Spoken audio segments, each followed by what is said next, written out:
Ana sa 18 ka mga pasahero ang samdan dihang nabanggaan sa usa ka uso-uso nga PUJ ang likod nga bahin sa laing PUJ sa Davao City. Atong sayro ng detalye niini sa live report ni Argil Relator. Argil.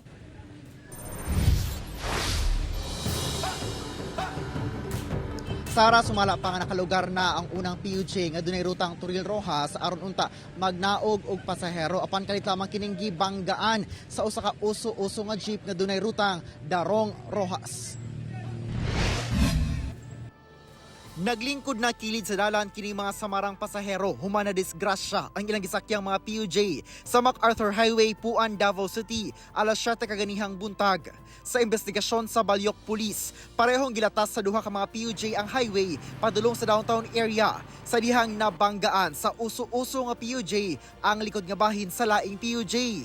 Sumala sa driver sa nabanggaang PUJ, nakalugar na siya kay naay munaog nga pasahero. Nakita mo ato, nagpadaplane ko diya kay naay mo baba na pasahero.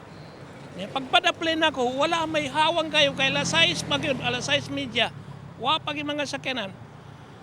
Pag action tindog sa pasahero kay mo baba,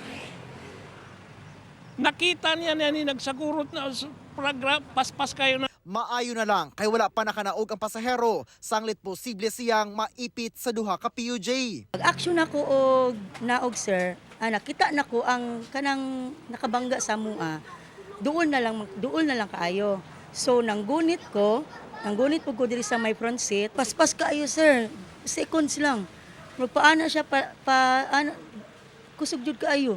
Sumala pa nga dunay duha ka mga pasahero nga naglingkod dinhi sa isig ka kilid.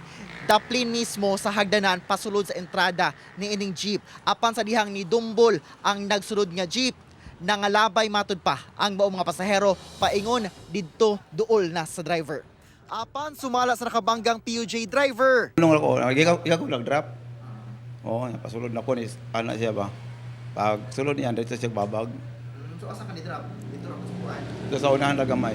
Sumala sa Balyok Police, tulo ang samdan sa nabanggaan nga PUJ o 15 ang samdan sa mibanggang uso-uso nga PUJ.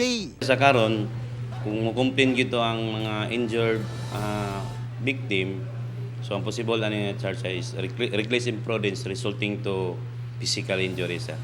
Multiple sir kailangan. Pwede sir, depende sa pila ka buok ang mukumplin.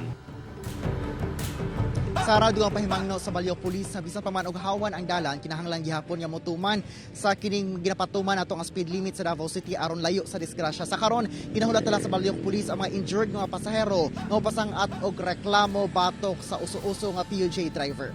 Sara. Okay, dagang salamat Argil Relator.